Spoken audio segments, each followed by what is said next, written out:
Hello and welcome to the NBA DFS on the RotoRadar podcast. My name is Joshua Riemer, joined by none other than the man, the myth, the legend, Jared Block. Jared, how are you doing on this fine Wednesday afternoon, sir? Yeah, happy November. Hope everybody got Crazy. all their Halloween stuff taken care of last night. I stayed inside because, like we said yesterday, it snowed, and it actually snowed a lot, like 3 inches, which was kind of weird to see. But yeah, I stuck inside last night, got to watch some NBA, and thankfully, everything that we talked about, or at least most of what we talked about on the podcast, came true from yesterday, and it was a great idea to fade the first game. Yeah, for sure. That first game got ugly really quickly. We kind of talked about how it could and how it might look ugly. I don't think it was ugly in the fashion that we expected, because at least I expected that game to stay halfway close, and it did not. And I don't know if you saw the comments from Evan Mobley about how he really Yeah. wanted to get a win against the Knicks after they bounced them from the playoffs, and then proceeded to put up just 6 points last night. Rough time to be a Cleveland fan right now, even with all the promise of that team. They're going through injuries early, but sometimes it's better to go through injuries early than go through them late. Jared, we have a 13 game slate on the docket today. It's going to be a longer podcast than we usually do. So I say we waste no time and get right into it, man. Yeah. Only thing I want to mention here is like most team situations that we saw from yesterday are going to carry over into today, and same thing from Monday. A lot of those situations from Monday are going to carry over to today as well. So we get this 13 game monster of a slate, and we already have some clarifying injury news. So it's one of those days, man. Yeah, it is certainly one of those days. Let's get into it and talk about this first game on the slate, which is going to be the Pistons facing off against the Trailblazers here. Currently, we have the Pistons at 3.5 point favorites at home. Over under is at 216.5. Incredibly low over under. Let's talk about it though. Let's talk about this Trailblazers team first. Tell me what you like and what you don't like. This Trailblazers team, there's a lot that I don't like. A lot.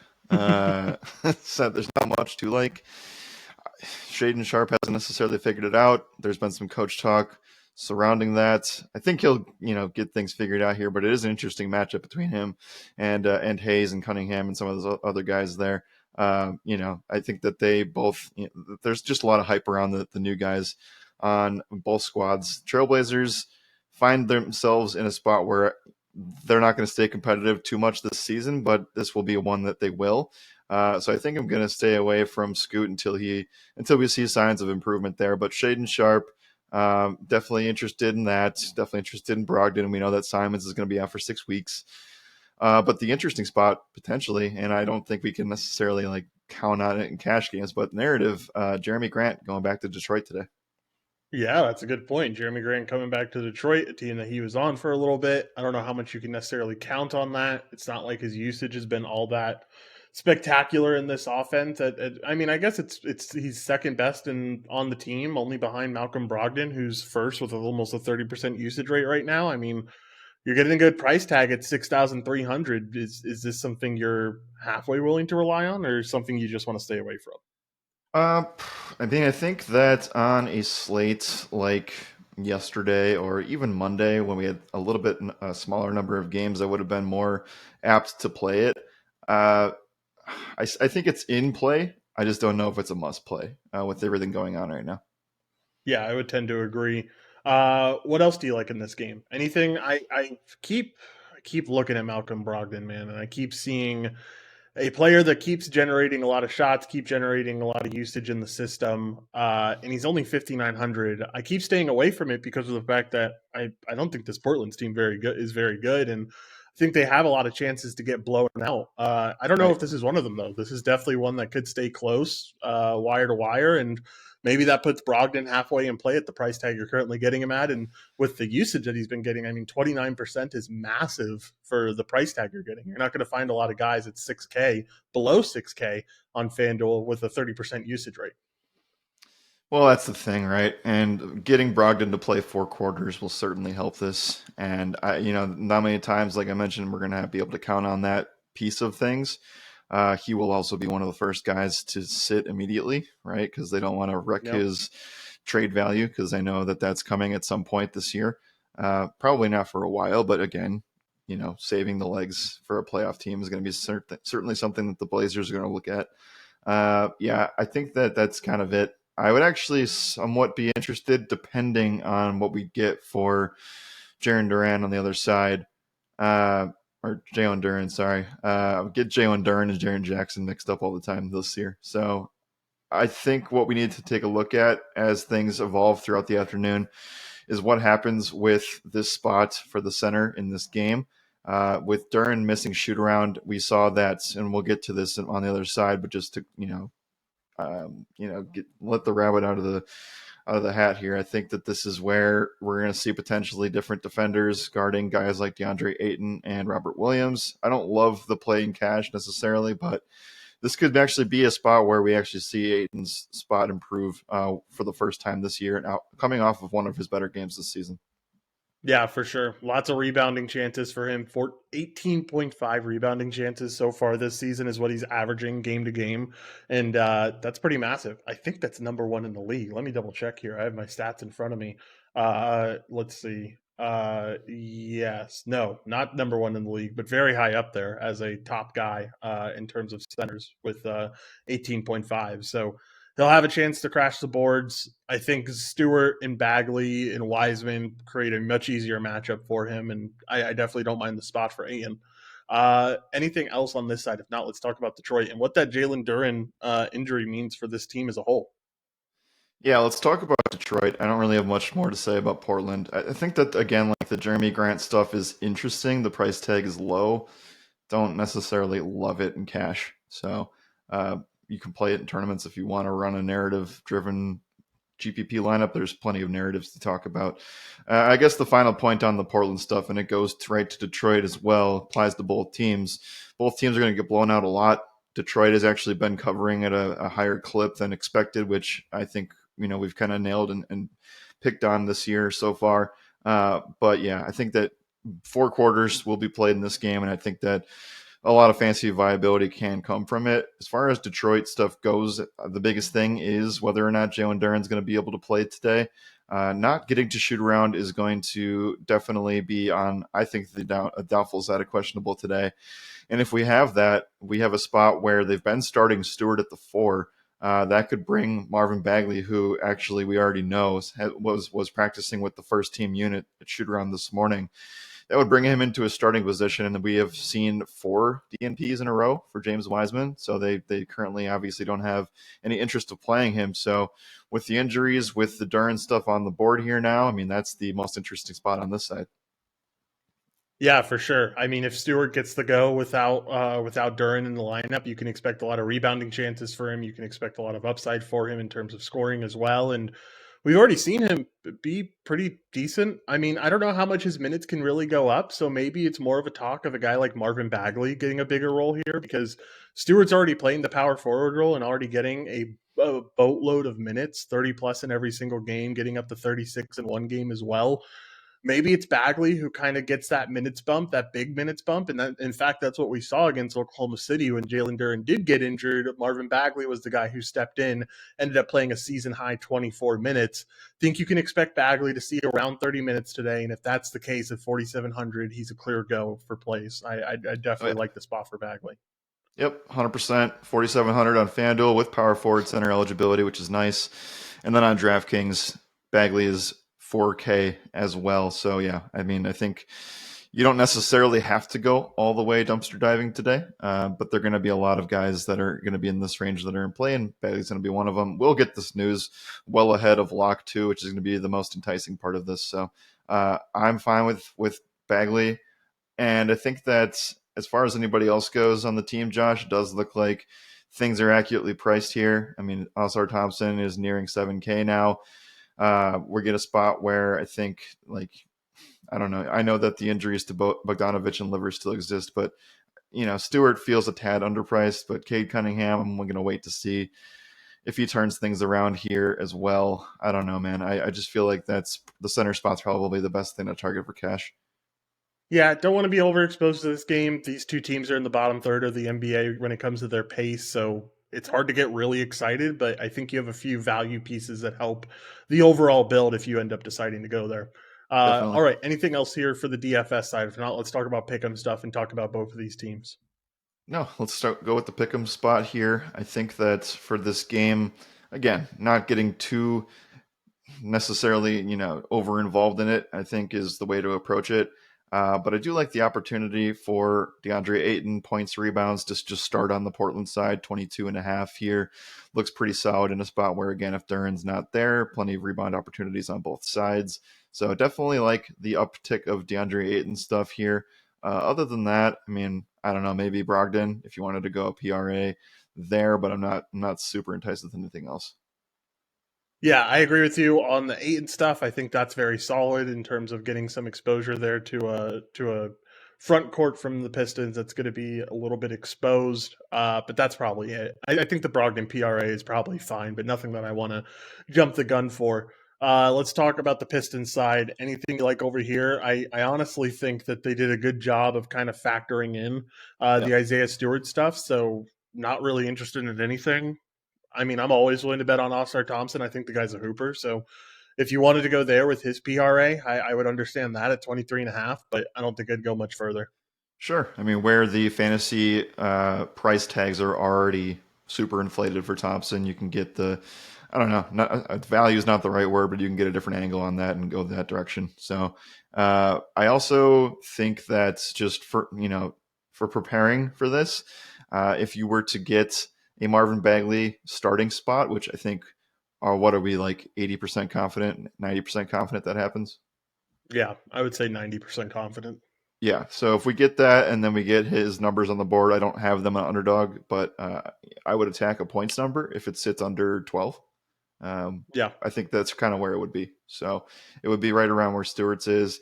Bagley, obviously, defense is not his strong suit, but putting up buckets when he gets the ball is. So if he gets the ball, he will probably shoot it. for sure. All right. Anything else? If not, let's move on to this next game. No, I'm good here.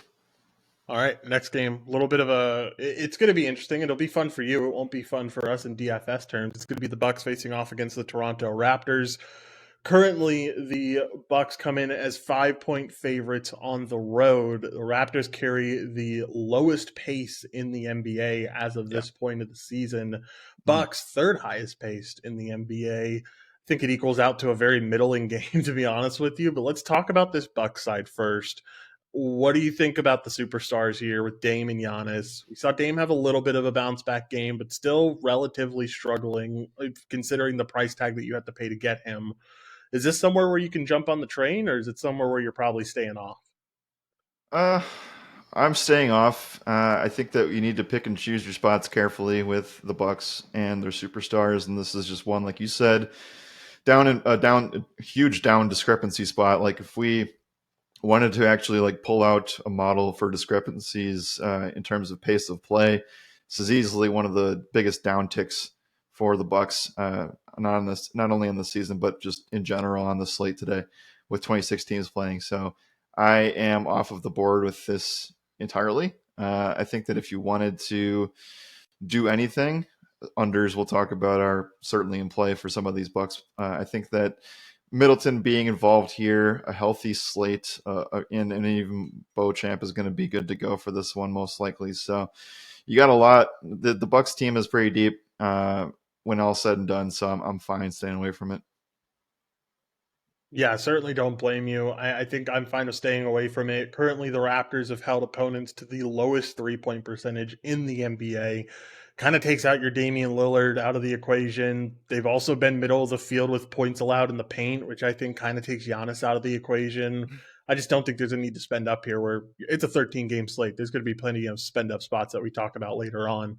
Let's Yep. talk about the other side and talk about the Raptors a little bit. We're not expecting Precious Achua to end up playing today. So, does that mean anything for the team to you? Is there anything that jumps off the page in terms of some value plays? Or I don't really want to play anyone in this game, to be honest with you. It's a pretty big snoozer.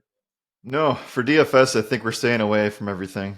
And I think that maybe, the one guy I would have maybe had interest in would potentially be Schroeder, but he's been a little bit more inconsistent than I would have liked there. I'm just trying to attack anybody from the Damian Lillard aspect of things. So that's it. I think that we're kind of past the OG Anunoby stuff in terms of him being an injury concern.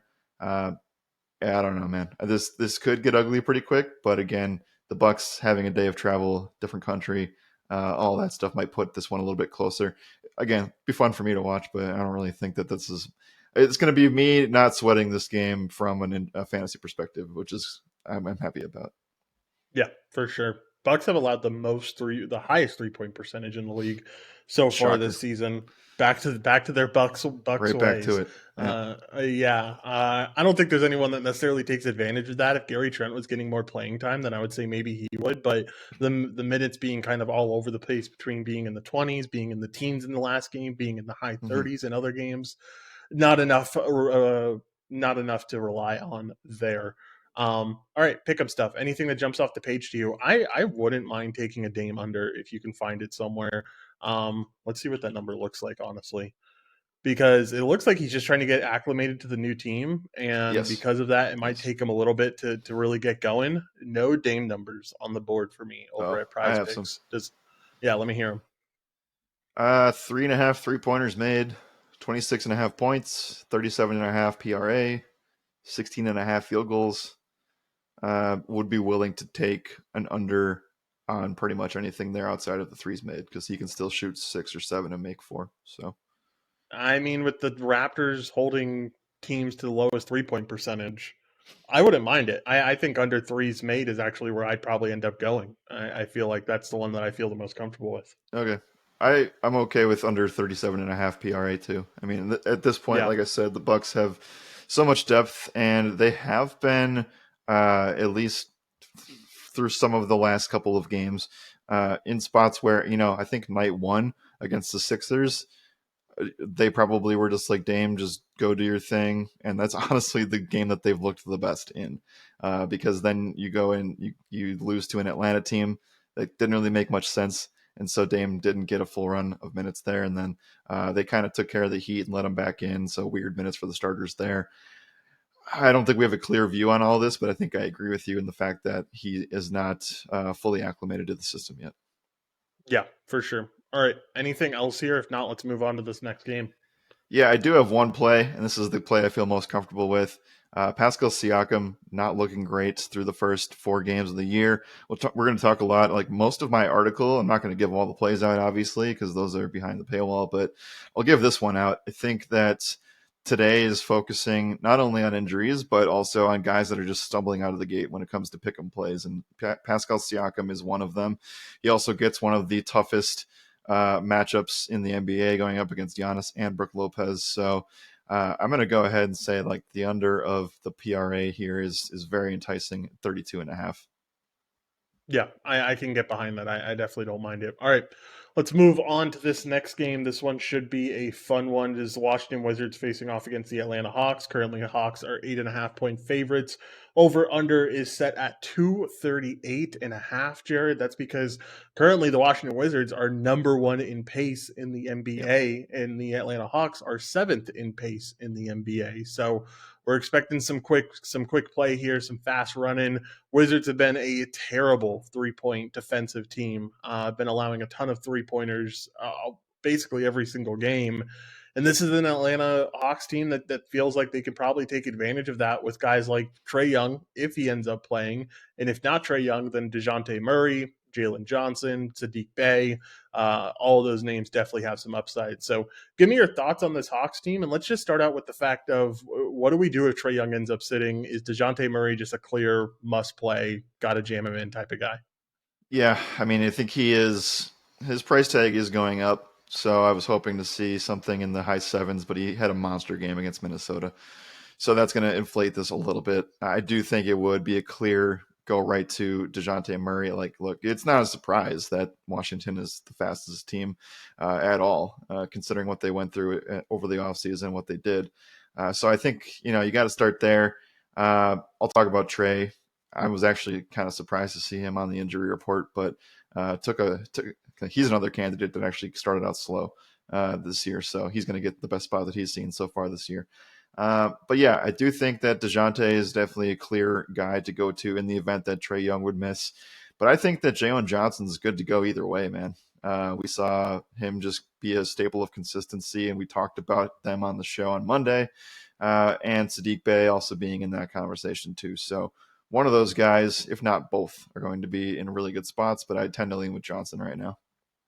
Yeah, I mean, even DeAndre Hunter, like I feel like he's the name that probably doesn't get talked about with Jalen Johnson kind of thriving and honestly Trae Young not thriving. But consistency is what you're going to get from him, and at a $5,500 price tag and a little bit more added usage as well with Trae Young gone, Mhm. potentially gone. I think DeAndre Hunter definitely deserves a nod and definitely is someone that could do really well in this game.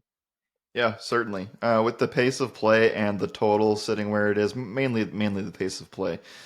Do we concern ourselves whatsoever with Clint Capella here? Does he potentially get phased out because of the game speed? I don't know about phased out necessarily.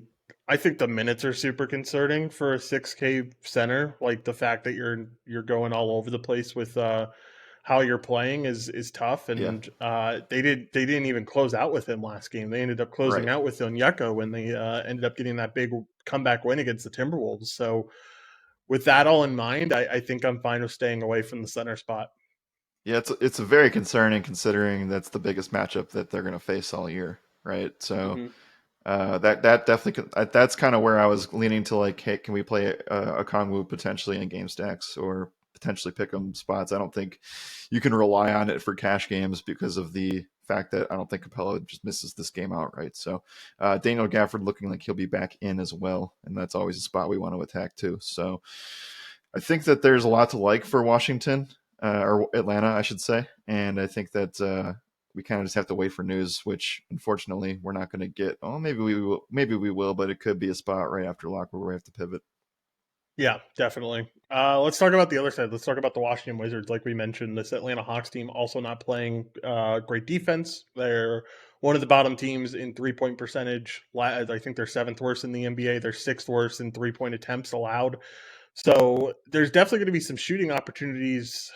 I just struggle with who exactly you can like here. Like DeJounte's probably going to be on Jordan Poole. That's going to be Yep. really rough. Tyus might have a pretty good matchup. I just worry that he's not going to pull the trigger enough to really get you there from a scoring aspect. Kuzma would be a good option, but I think they lock him up with DeAndre Hunter. So Yep. I don't know. What do you like here? Because for me, I feel like I'm hitting a bunch of dead ends. We are pretty much on the same page everywhere here. I think that where you do get exposure is with the Atlanta side, and you call it a day. Look, there's just better spots on the slate, and so if I was picking one of the teams that to play here, it would be Atlanta. And you're right; it does feel like that every single spot that you'd think that Washington would be able to thrive, it does feel like they will attempt to stop that with a defender that we just don't target against. And I also think that Tyus Jones would be a better play if he was just a little bit cheaper. Again, I think that I'm fine with just fading the Washington side of the ball. Yeah, I think there's some pick'em opportunities potentially, so we'll talk about them there. Anything else on the DFS side? If not, let's head over to those pick'em opportunities. Nope, let's go do it. Initially, Underdog has Trae Young on the board, and I don't know, man. Like, look, I think if he plays today, it's a great spot. Uh, Potentially not as good if Tyus Jones guards him, though. How do you feel about that? We didn't talk about that part. Yeah, I guess it is a tougher matchup, but it's not something a Trey Young's. If this team's giving up shooting opportunities from 3-point range, then Trey Young's going to be heaving them up. So like I don't mind. I don't care about the matchup all that much when I know he's going to be Yeah, chucking it regardless. I worry about the Achilles. It says Achilles inflammation. I guess we'll have to note on what that actually means. But if Trey Young is, let's see, I forgot what you said what the line was. What is it? What? The spread? Oh, eight Oh, and a it's 8.5. half. That's a tough. I don't know. I think they can still win without Trey by 8.5. So um, Yeah. anyway, I think that I say all that to say like if he's dealing with an injury, he's already failed to hit his PRA every single game this year. I know this is one where like you certainly could do it. I don't know. I'd still lean towards the under. Yeah, I might lean under PR. Well, I don't know Like he can because this is the score one. 25 points and not hit that. Can he? because he's been like a lock for like 10 assists every night. Okay. That still falls short. Is it? What'd you 38 and say a his half. PRA? 38 and a half, 37 and a half over on PrizePicks. So I mean, Look, he can I don't go know. 20 and 10 and miss still. Yeah, he can. I just don't know if he goes 20 and 10 here. It's That's such a good fair. That's matchup fair. if he ends up playing. I just, with the I don't know. style of how they've been playing so far, with so many wings that are active, I just feel like he doesn't have to score 25 points. Yeah, for sure. I think he comes into a very good matchup. I probably just wouldn't bet on it altogether. Sure. I like it because I think the matchup is good. I don't like it because we've seen what his performance has been this year, and it just hasn't been all that great. If he does end up playing 7 3-pointers attempted, is probably what I would lean with the most here. Just knowing that with Washington giving it up, I could see him with the pace hitting that number pretty easily. All right, let's talk about the other side. Let's talk about some Wizard stuff. I think on the same note here, really like the over for Jordan Poole's 8.5 3 points attempted. I think with, again, pace, with how the Hawks have defended 3 point range, with how trigger happy Poole has been, I think it's a similar concept where I think he's going to be shooting the ball quite a bit from 3 point range. Yeah, I definitely would say that that's probably the best spot to get that at this point. So I like it. Uh, do you see what I see in the fact that they are not putting up any DeJounte Murray numbers? Also, yeah, that's what I meant to say. Yeah. No DeJounte Murray numbers right now in Underdog. Smart move. I mean, Smart essentially move, just banking on the fact that if Trae Young is out, you're not going to be able to get a discounted line. Very smart move. We'll right? have to So see. that's I what I would have suggested. I would have said take something there, but it's not up. Here, let's see. What would you say a good DeJounte Murray PRA would be? Actually, let's just go fantasy point. What do you think a good fantasy point for him would be that you would take the over if Trae Young is out? If Trae Young is out and we didn't like, and then they put it up after, Mm-hmm. um, 41. 41. I think that's about right. I think he probably hits that, and I feel pretty comfortable with taking that. All right. Anything else here? If not, let's keep it moving. Very enticing. Uh, the fact that we have two games at 7 that are not that enticing will definitely help with the 7:30 window from a DFS perspective. For sure. I guess one last thing on Atlanta. If Trae Young is out, how many guys are you playing? And if he is in, are you playing anyone? If Trae Young's out, you have to play two Hawks, and finding out who that second guy could be tougher. I'd lean with Johnson at the moment, but if he's in, are we?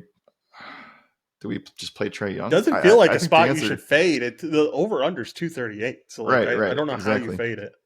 exactly. Um So we need to just let the cat out of the bag quick again. You have to play Clippers tonight, I think, and you have to play Luka tonight. And seeing what Russell Westbrook did and the fact that he's like not one of the only guys that's probably good to go here that we know is 100% in, and I don't against the know where Lakers. Trae Young sits there. Yeah. No, for sure. It's a tough point guard spot to figure out today. FanDuel's flexibility of point guard and shooting guard dual eligibility for some of these guys will help you out, but Yeah, for a lot of these guys, it is going to be pretty tough to hammer in exactly who you want. All right, anything else in there. this game? Sorry, I don't mean to take so long in it, but it is one of the highest totals of the slate, if not, I think it's the highest total of the slate, and we kind of had to talk it all the way through. Yeah, we didn't even mention Cleveland yet either. Anyway, No, look, man, there's just a lot of spots, and maybe like again, this is why I'm comfortable fading the Washington side, but the Atlanta side will be really tricky, and I don't know. Like if Trae Young's out, then it definitely vaults some of these guys to like a top 3 or 4 spot on the slate. for sure. All right, let's move on into the next game, which is going to be the Pacers and the Boston Celtics facing off against each other. Currently, the Celtics come in as 11.5 point favorites. Over under is at 234.5. Jared, pretty high over under, but we're seeing a similar situation to when the Celtics Yeah, played the Wizards, and that over under was pretty high. And we saw how that went. Celtics were able to get out to a big lead, ended up getting a little bit closer once the game went on, but How are we handling this Pacers team? And I guess it's kind of all a wait and see until we get more Tyrese Halliburton and Benedict Mathurin uh, injury news, because both of them are questionable with ankle and elbow injuries.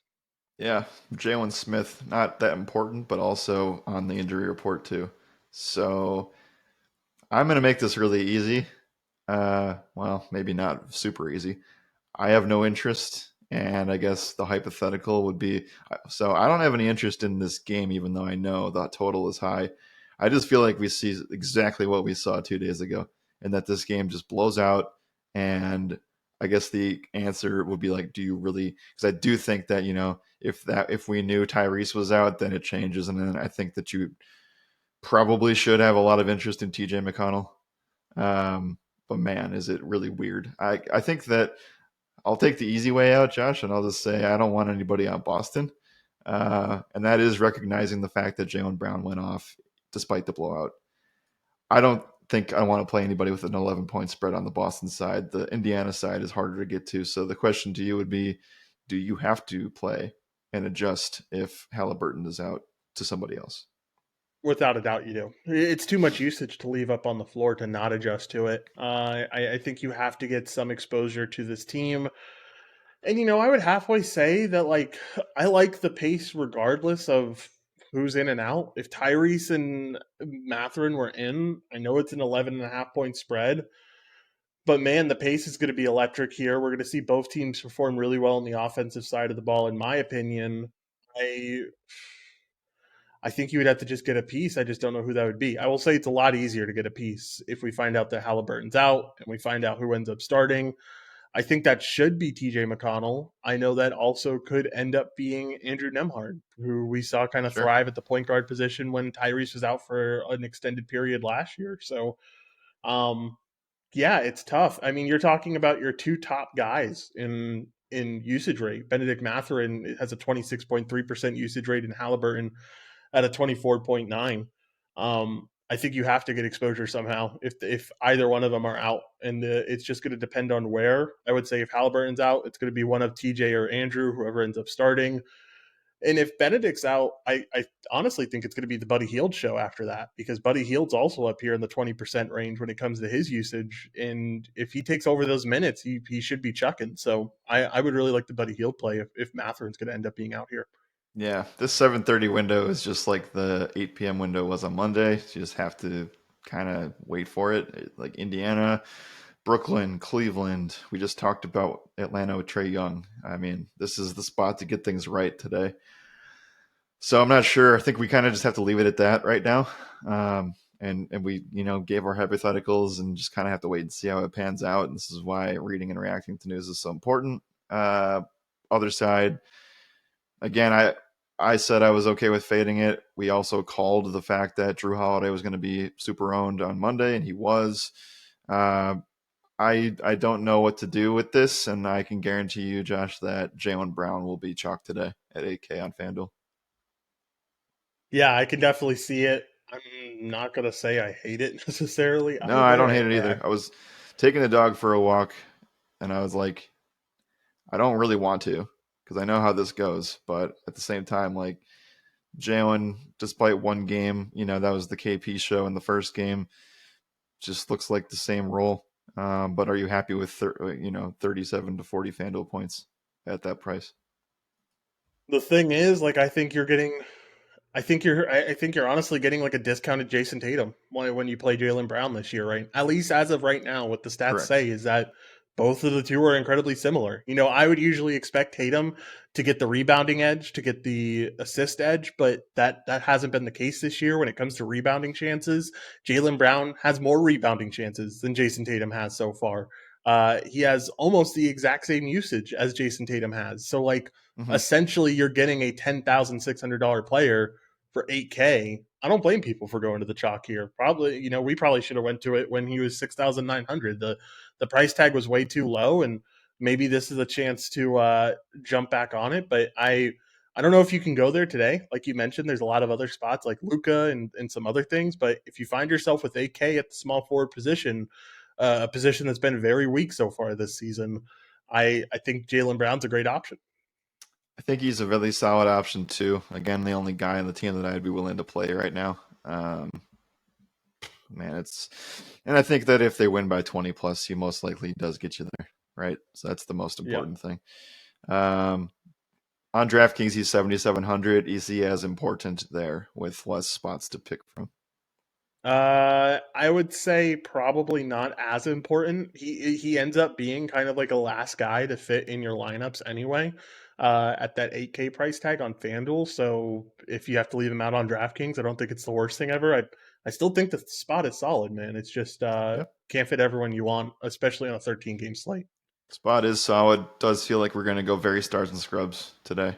A couple expensive guys, cheap pieces to fit around them. Maybe he does not make his way in there because of that. But You know, it still is solid. I guess where we probably should have more interest in it is just individual performance with Pick'em. for sure. Yeah, definitely. All right, let's talk about Pick'em. Let's move on to that side of things. Let's talk about the Celtics team first. Jalen Brown currently at 22 points, at 31 and a half points, rebounds, and assists. I really like points and rebounds. I think putting him at 5, like I said, his rebound chances so far this year average out to 12.3, Jared. That's an insanely high number. Mm, Like I said, Porzingis is at 12.7, Drew Holiday is at 14. Jason Tatum's at 12.3 as well. So like he's getting as many rebounding chances as anyone else on the team as of right now. If that's the case, I think points and rebounds is where I would lean. And that's a really low number. It's at 20, what did I say, 27 and a half? that's Yeah, right. 27 and a half. Really, really Yep. low. Yep. So he's hit that in 2 out of 3 games this year. Obviously, game one being the one where KP did everything. But last year, he crushed every single time against Indiana, for what it's worth. Oh, there you go. Heck yeah. No, So I like I that. think it's in play. You know what? I scratch everything I said. He's even at 7.3 potential assists per game right now. I would just take PRA. Or what is a PRA? Like 29 and a half, I think I saw. 31 and a half. 31 and a half, still perfectly fine with it. I think it's way too low, man. Like everything for Jalen Brown is checking out to where I'm not saying it continues. It's so early on in the season. Things can definitely change, but as of right now, at this point, he's going to be a very similar price tag to what Jason Tatum is. Not soon, but maybe halfway through the season. Certainly. Yeah. I mean, the shots taken is off the charts as well. Yeah, his usage is up there, man. All right, let's keep it moving and talk about the other side for this Pacers team. I would say for pick'em stuff, don't bet on anything until you find out Tyrese news. I mean, so we will be targeting Halliburton assists. Just probably going to average 11 and a half this season. But in this spot with the injury concern, it's just not worth taking. Yeah, I would tend to agree there. All right, anything else in this game, Jared? If not, let's move on. Nope, we're good here. By the way, in case you were curious, Tyrese Halliburton's potential assist. Do you know what they're at so far this year? Ooh, they got to be like over 20, 21. It's not over 20. It's not Okay, that high. it's pretty. It's got to be 19. pretty up there. 18. It is pretty up there. 19.3. Want to just check. Yeah, highest in the league by a good chunk. 1.3 over Chris Paul at 18, which is Yeah. also kind of insane. All right, plenty of that. Let's move on into this next game, which is going to be the Brooklyn Nets facing off against the Miami Heat. Currently, we have the Miami Heat at 6.5 point favorites. Over under is set at 224. Let's start off with this Brooklyn Nets team who are dealing with some injuries, more injuries now, because we knew that Nick Claxton was out. We knew that Cam Johnson was out. We got the news that Spencer Dinwiddie is going to be out, and Dennis Smith Jr. is questionable. I mean, Cam Thomas made all the rave stuff last year, and it feels like he's back at it again. Mhm. Second youngest player in NBA history to score 30 points in 3 straight games. Uh, what do we think about this spot for Cam Thomas? And does the Jimmy Butler matchup kind of scare you? Because it does for me. Oh, it does for you? Okay. Uh, yeah, I mean, look, I think that one of these forwards is going, or one of these wings is going to be shut down today. Unfortunately, it's hard to decide who it is. So, I, man, this Brooklyn team has just been decimated with injury, decimated with injury. And I think that with now 3 starters gone, you just have to have exposure somewhere, right? Just trying to figure out who it is. Yeah, definitely try to figure out who it is, and it's kind of a tough conversation overall to figure out who it is. I think it is Cam that ends up getting the Jimmy defense. At the end of the day, he's the highest scorer. I think that most likely you'll see that they want to stop that. I guess if you're looking for a high usage guy, I would say Mikal Bridges would be it. But I don't know if you can spend 7,800 on him on this slate. So you might kind of be Yeah. forced into the Dorian Finney-Smiths of the world, the Royce O'Neals of the world, those types of guys to end up the Lonnie Walkers of the world. I think Lonnie Walker is actually a pretty good play today, um, especially at the price tag you're getting him at and what we've seen from him so far. I think you just got to go with these cheap guys instead of going with like a Mikal Bridges or a Cam Thomas. Yeah. Also, Dennis Smith is questionable, so Yeah, he was doubtful, and now he's questionable. If he misses, then yeah, I mean they are really. I mean, they have a lot of ball handlers. Don't get me wrong. So I think that they can probably figure it out. But yeah, I'm interested in Lonnie Walker. I have some interest in Dorian Finney-Smith, but maybe where you can play that a little bit more. Well, on DraftKings, he's not much better. The price tag kind of caught up with him because he had a really good game on Tuesday or on hmm Monday. So, man, I don't know. You want something here, right? But when you compare a guy like Mikal Bridges to Jaylen Brown, I think we'll both agree, at least I with the Brown side, at $200 difference. And then Ben Simmons is already kind of up in the 7K range. And so you struggle to find something here. And we know that you can't really trust Deron Sharp. So I think you need something. It's just trying to figure out what it is going to be. But when you look at the 7:30 window, Brooklyn just kind of feels like the team that's like, do you really want to play that spot over the others? I just feel like with so many injuries on this team, you almost have to play something that gets Something. you some exposure Agreed. to the system. I feel like that's Lonnie Walker. That's my gut feeling right now is saying that Lonnie Walker's the guy over the Dorian Finney-Smiths or anything else, especially on DraftKings where you're still getting him under 5K. FanDuel, you're getting him under 5K, but you're also getting Dorian pretty close to there, and Royce O'Neal even cheaper. But Lonnie Walker's usage has been the best out of the group. If you're looking at these secondary tier pieces that are outside of Bridges and Cam Thomas, Lonnie Walker has the fourth best usage on the team right now at 21%. So I think Lonnie Walker is where I would lean. Yeah, and we're talking about a group of players that are not known for scoring fantasy points per minute. So I think taking the guy that has the highest usage rate with just the scoring ability that Lonnie has, I would feel more comfortable with the price tags there than like I think it's. I'd be curious to see how the field would treat this because I think it is our Yeah. opinion probably is a bit different. But I feel like people will go back to Royce O'Neal today, and he was very popular on Monday, and it didn't work out for them. Like he's gonna play 30 plus minutes, but scoring 20 fantasy points is not a clear given. Yeah. I think Royce O'Neal will be a guy that ends up being pretty highly owned. And I agree that that's probably not the route we end up going. So I think getting that Lonnie Walker exposure with him having that usage is really solid. Anything else on this net side? I mean, you kind of mentioned it. I think at the end of the day, Ben Simmons gets the Bam matchup. Cam gets the Jimmy matchup. Mikhail will probably get Tyler Hero, which probably puts him in a really good spot. But again, maybe it's more of a DFS conversation, a prize picks conversation than anything else. Um, but yeah, I don't think I think I don't want anything else except for the cheap guys here on Brooklyn. Yeah, agreed there. Let's talk about the Heat because we have the spot for Bam, who's going to potentially be probable here back in action.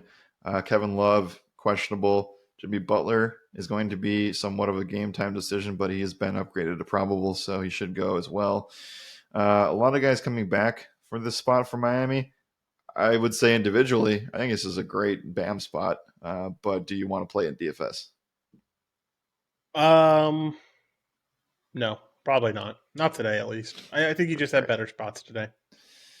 I would agree with that. Let's talk about individual BAM stuff when we get to pick them. But yeah, I mean, like initially, if this was a smaller slate, would you have interest here? If this was a smaller slate, I would definitely have interest, but not today. Okay. All right, let's move over to that pick'em conversation. Let's start talking about the Brooklyn Nets. I don't know. I don't have a McHale lineup up, which is kind of frustrating. Have Ben Simmons, have Cam Thomas, have Dorian Finney-Smith. I don't know. There's nothing here that I like on Prize Picks. I would like a or I would like a McHale line if you have it over there on Underdog. I do. It's at 23.5 points or 31.5 PRA. I would take 22.5 points is where I would lean over anything else. All right. Yeah. I mean, I don't have much else to say, so I guess bam, it is. I think that you can take a look at his numbers here: 18.5 points. The points rebounds is sitting at 28.5. Like I just don't think anybody else rebounds outside of Ben Simmons today. Yeah, I can get behind that. Not a lot of rebounding threats on that Brooklyn Nets team without Nick Claxton. Man, they're thin at. I don't understand why they don't play Day'Ron Sharp. Anyway, let's keep it moving. Anything else on this game? No, just another hint at the 7:30 window, which we'll continue talking about. Yeah, continue talking about it. Certainly one way to put it. Next game up is going to be the Cavs facing off against the Knicks once again. This time Yep. back in New York here. A little back-to-back game, which is always fun. Knicks come in as 5.5 point favorites at home. Over under is now all the way down to 209.5. Jared, let's talk about this Cleveland team first. I mean, an abysmal performance last night. Everyone kind of got locked up. Donovan Mitchell didn't necessarily get there. And now you have the injury report coming out, or we had it come out early this morning. And we already know that Darius Garland's going to be missing from this one. Karis LeVert's still questionable with that hamstring injury. Darius Garland is going to be out on this one. Ty Jerome's going to be out. And Ricky Rubio's still out. So it's tough, man. I don't know. What do you want to go here? What do you want to go to here? Because I think there's a lot to talk about. I think that with Mobley having such a poor performance last night in terms of the scoring, I could see him trying to force a lot of shots and try to get back into it. And I don't mind taking the rebound chance there. I don't mind taking Donovan Mitchell playing in Madison Square Garden. We always know that's electric. Yep. There's certainly some stuff here, but I guess the real question is like on this huge slate, do you want to play 8K plus guys in a 209.5 total?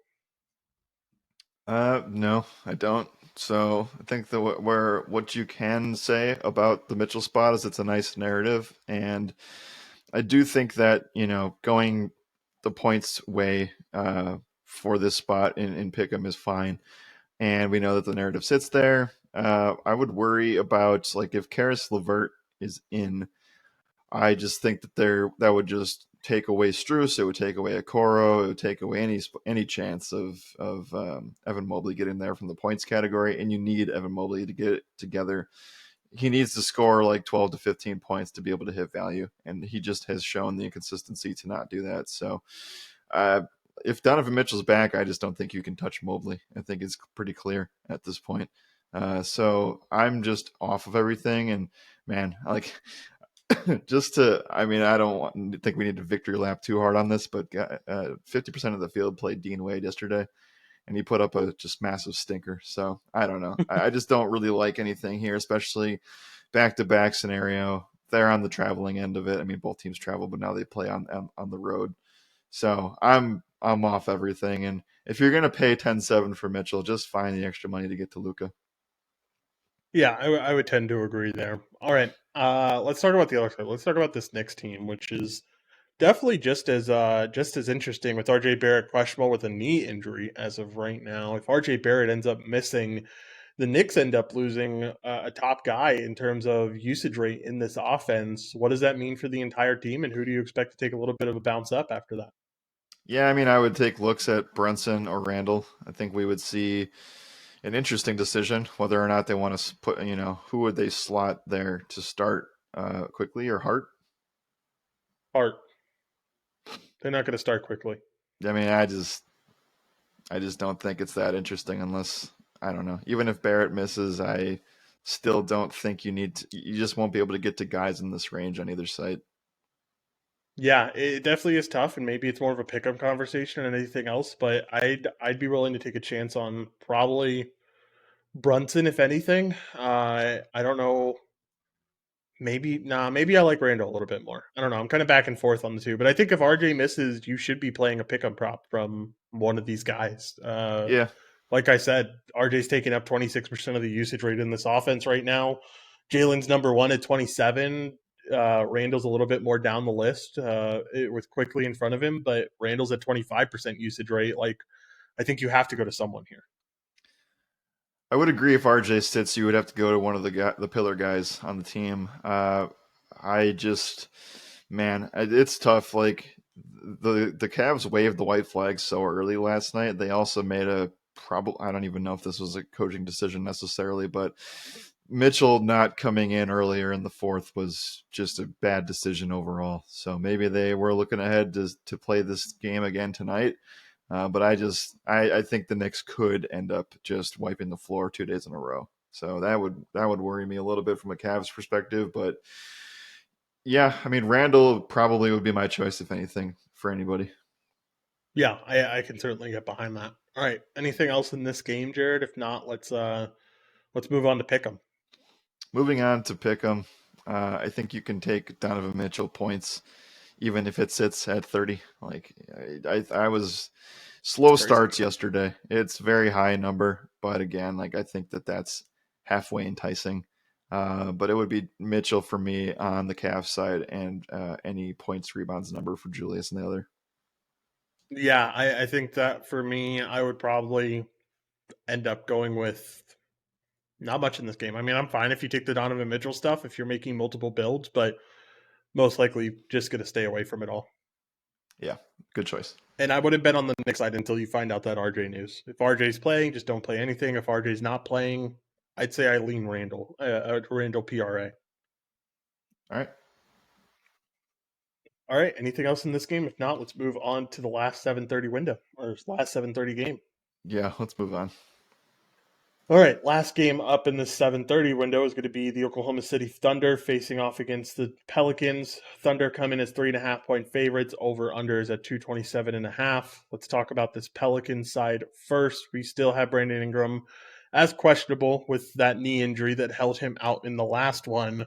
We're going to have to just wait and see with what happens with Brandon Ingram. But let's say Brandon Ingram is out, Williamson or CJ McCollum are going to become must play type of guys. So, which one would you lean towards or favor? Yeah, I guess we could start this off by like recapping what happened on Monday. I mean, we made some pivots. They did not work out, and they got blown out by Golden State at home. So uh, I would tend to think that Zion Williamson, in theory, should be able to do anything that he wants in this game. I'm not super scared about Chet necessarily, at least right now, until I see it. But you're talking about like 100 pounds of difference here. So uh, I think that Zion would be a firm play at price tags, and it kind of just falls into the same category of like seeing a lot of the same similar price range of guys. Like Zion cross positionally is pretty much the same as Cam Thomas, Mikal Bridges, Jalen Brown. CJ McCollum is the same price in the same team. It's a very tough spot to get right. Yeah, I would agree. I think Zion's the guy that I would lean with to do well, but I'm not that excited to play him. I don't know. I think it's an okay spot for him, but it's not like this Thunder team is necessarily awful on defense either. It's not like either They've one of gotten a these lot better. teams. Yeah, they certainly have. They're not elite by any means. They're not like top 10 or anything, but they're not bad, that's for sure. Both of these teams are running pretty middling paces. I don't know. I think it's an okay spot. I think there's definitely some upside. I just don't think it's a necessary or a must to go that Zion Williamson route.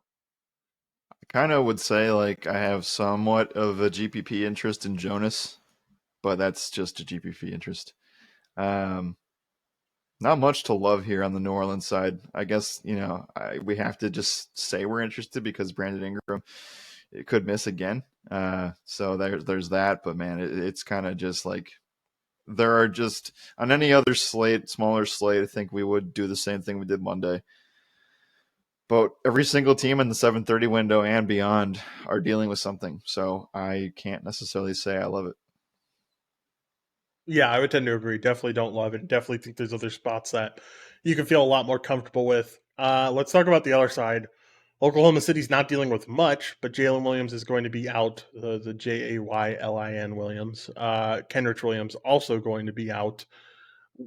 It doesn't do much for me in terms of how much I like this team.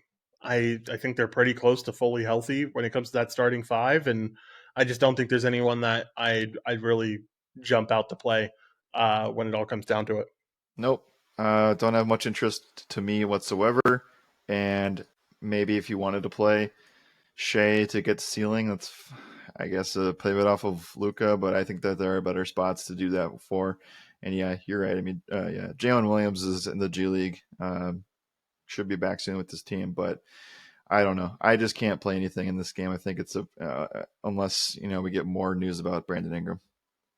Yep, for sure. All right, pick up stuff. I think it's kind of the same. I'm not interested in anything for the Thunder, but to take any of these Pelicans things, you have to wait for Ingram news before you make a decision. Correct. All right, let's move on into the next game, which is going to be the Charlotte Hornets facing off against the Houston Rockets. Currently, Rockets come in as 2.5-point favorites at home. Over under set at 222.5. Let's talk about this Charlotte side first. Anything jump off to the page to you initially? Same guys that have been out are still out: Bridges, Ntilikina, James Bouknight, and Cody Martin. But we get the same starting lineup that we've been used to. I don't know. I don't think Houston is great in any way. I don't think they're necessarily awful when it comes to their defense that they've been allowing. So, what do you like here? Because I don't see a lot that I like on such a loaded slate.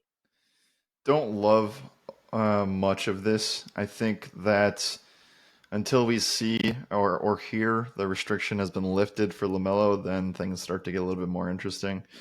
But yeah, don't really love much, if anything, on the Charlotte side. But potentially, and maybe we have to just at least mention this moving forward here. But Brandon Miller has definitely taken strides in each game so far and put up the best fantasy score that he has put up this season, scoring 22 points, finished with 38 FanDuel points. At some point, maybe Gordon Hayward, maybe that situation gets interesting. I don't know how they would necessarily approach that. But yeah, that's something to monitor, but nothing I'm super interested with today.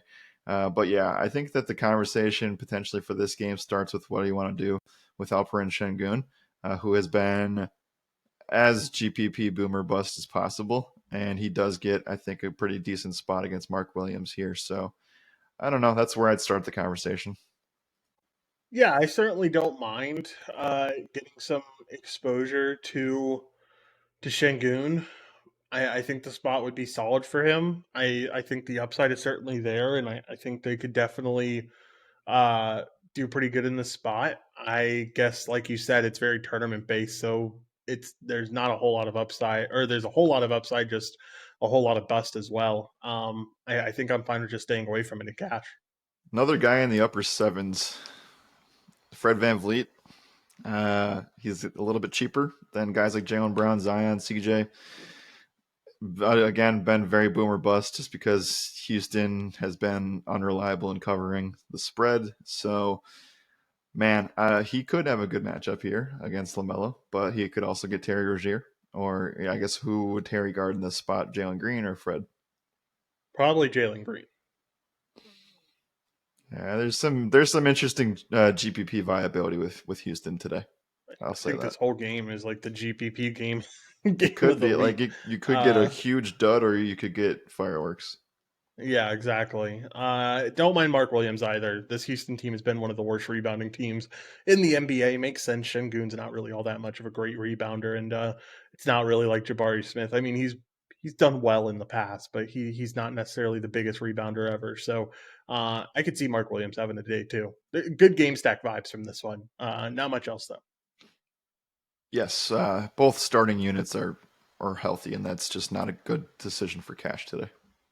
For sure. All right. Anything else in this one? If not, let's move over to the pickup conversation where it's going to be a lot of the same for me. I'm not really interested in much here. Yeah, If you have anything you like, you can talk about it. But I'm fine with taking a pass on this game. potentially uh, going to ride the rookie wave here and go with Brandon Miller, who has I don't know why this line is here. It's at 11.5 points. Maybe they know something we don't.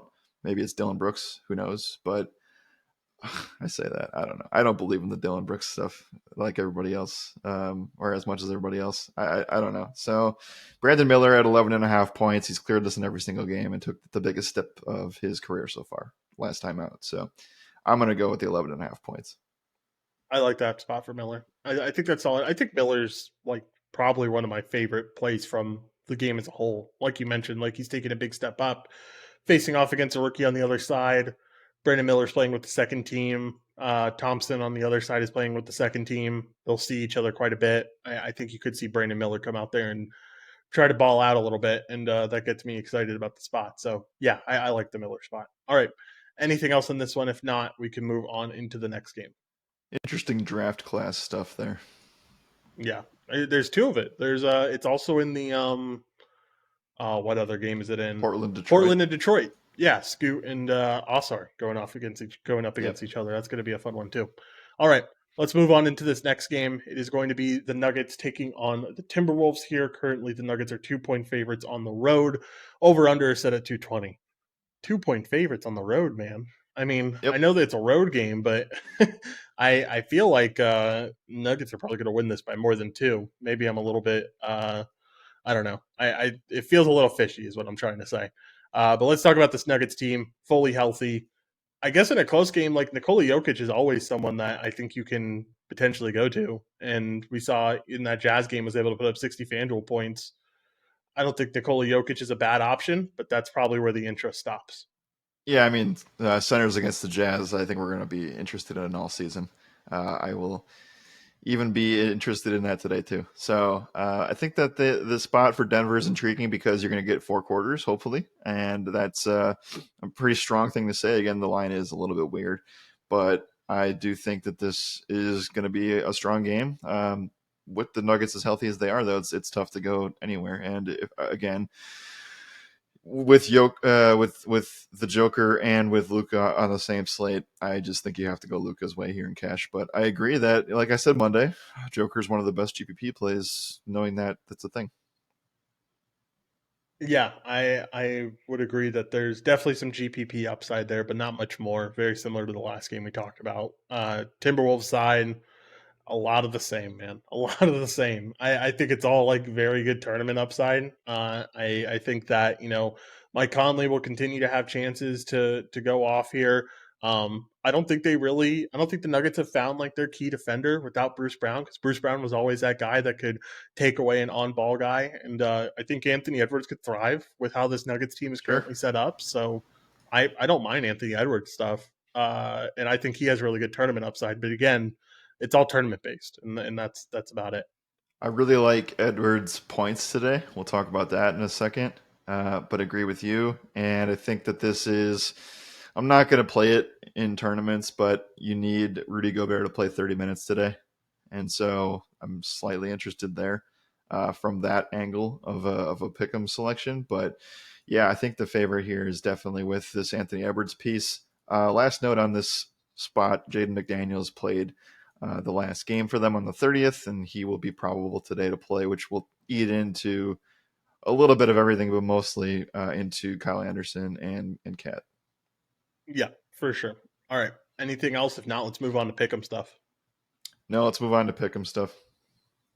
All right, let's talk about this Nuggets team first. I think if you wanted to take PRA for Jokic at 46.5, like I know always high number with Jokic, but it's something I could see him covering today, so I wouldn't mind going there. I could see him being a lot more assist heavy, considering he's going to have a lot of Rudy Gobert on him. So, like, I wouldn't mind going to a points and assists or a rebounds and assist at 20.5. I think that would be pretty solid, or even just his assist would be pretty solid. What do you Yeah. like there? Peeling back the curtain, that's exactly what happened last year with Joker, and we talked about it inside the Discord. So just gonna give out a play here from that. Get a little sneak peek of what happens inside of our member channel. We broke down the Joker spot, and he has cleared assists in the majority of his games against Minnesota for that specific reason, dating back to last year. So, um, not super consistent with the rebounds or points in this matchup specifically, but the assists have been there. So 8.5 feels like a touch too low here. Just means that like a Michael Porter Jr., a Jamal Mm-hmm. Murray, someone's got to be shooting the ball in pretty massive fashion. So I think with Porter most likely having JD McDaniels on him and that being a really solid matchup a really tough matchup for Michael Porter, I think I would lean with, you could combo those two and say Jokic covers his assist, most likely means that Murray covers his points, and then kind of go from there with picking some other selections that we've talked about on the show. Yep, love that. I also really like Porter rebounds. He finished with 18 minutes last time out because of foul trouble against Utah, and probably one of the reasons that Joker smashed in that game outside of the defensive matchup. But again, 18 minutes for Porter last time out. That's his lowest of the season by far. And if he gets 25 minutes in this game, he will clear that rebounds number of 6. It's too low. Yeah, I definitely don't mind it. I could see him covering that, like you mentioned. Anything else here? If not, let's talk about the other side. Talk about the Timberwolves, which you mentioned the Edwards piece. Let's hear it. Yeah, just Edwards points. I think there's something about like the underdog mentality here, and he's probably going to see that he's an underdog at home against. I don't know. Edwards is going to get up for these big games, and so uh, I think there's something between Edwards and Jamal Murray, not a rivalry per se, but just like he's going to get up for this matchup. Uh, Forgive me, I did not watch FIBA at all. Where was Jamal on that team or no? Uh, I I don't want to say remember. he didn't play because of the championship stuff, but I'm not sure. Yeah, I have a feeling you're right, but let's go check and see. It might take me a little bit, so maybe we can move on and talk about it Okay. later at the I end of the was show. just going to say, like, there could be some, like, anytime Anthony Edwards goes up against anybody on that USA team is interesting. Yeah, definitely. I can definitely get behind that. All right. Anything else here, Jared? If not, let's move on. No. Just the Anthony Edwards point stuff I like. Yeah, I can definitely I like that Edwards stuff. The more and more we look at it, I think guys who are guards who are dominant in shot taking are going to have some success against the Nuggets until they fully figure out. Because like KCP can kind of be that guy, but I don't think he's that talented of a defender. I mean, he's a solid defender. Don't get me wrong, but he's not cream of the crop where he can take away a star like Anthony Edwards. All right. Let's move on. Talk about this next game. This one should be a fun one. Chicago Bulls facing off against the Dallas Mavericks here. Currently, the Mavericks are 4-point favorites at home. Over-unders at 221.5. Bulls come into this one in a spot where they know they're not going to have Kyrie on the other side, but they know they're going to have to face off against a Luka that could tear them apart. I mean, Caruso could end up starting in this game. I wouldn't be shocked about it at all to see him start for Kobe White to try to be an on-ball defender for Luka, but I don't think it matters. It's going to be a tough spot for them. But what do you like from this Chicago offense, and could it be a Vucevic night? It certainly could. That's exactly where I go to first. I Yeah. think that Vooch is going to be fine here in this spot. I think that he's underpriced for this situation at the moment, and I don't understand why FanDuel has 4th opponent ranking next to the Vooch spot. So I think he'll do really well in this game. He's coming off a fantastic performance against the Pacers. And I know that there have been games where he's definitely struggled. Don't get me wrong. And I think that, if he plays 35 minutes in this game, he could absolutely smash and get 50 FanDuel points at this price tag. Yeah, I can get behind it, man. I think that there's definitely some upside here in terms of the Vooch spot, and I could see him tearing apart this team on the interior. Should be able to rebound really well. Should be able to have a lot of upside. I really like the Vooch spot if I'm going to go anywhere to run it back with Luca. But I think that's it. I'm not really interested in a Zach Levine or Demar here. I think it's a Vooch or bust. It is definitely Vooch or Well, bust. Levine probable with the back. I think he's just going to keep playing through it. I wouldn't mind Levine, especially if you're looking on pick'em stuff and you see a 3-pointer line. I could get Yeah, behind that, sure. but that's about it. All right. On the Mavs side, like we mentioned, Luca going to be without Kyrie. This should mean a big Luca game. We saw a 35% usage rate in the game without Kyrie on Monday. I mean, can you fade him? I think the answer is pretty clearly no, even at almost 13K price tag right now. Well, you did say on Monday he was going to be 13K soon, so Yeah. it's I it's didn't almost expect it to there. be almost the next game. Yeah. Well, I mean, it's just undeniable. I mean, like you're playing them on either site today, 12-6 on DraftKings with the triple double and double double bonuses and 3-point bonuses. Like it's a no brainer there. On FanDuel, I still think that there's enough on this slate to where he needs to be your pillar play, and then you just base everything else around that in cash. And yeah, if you fade him in cash, you have to really hope this game does not stay competitive, and I just don't see any way that it doesn't. Yeah, I would tend to agree that the game needs to stay competitive, but I think it most likely ends up staying competitive. At least competitive enough to where he plays a full game and looks pretty solid doing it. What else do you like? Because I will admit that like as a team at RotoRadar kind of flopped on the trying to figure out who was going to take over things. Ended up being Derek Jones Jr. of all people. Had a massive night. Are you willing to go back to the well at 3,900? I think that he is a spot where we can certainly feel comfortable about doing that. It's just one of those things where I think that they're going to probably still try to keep Tim Hardaway on the bench.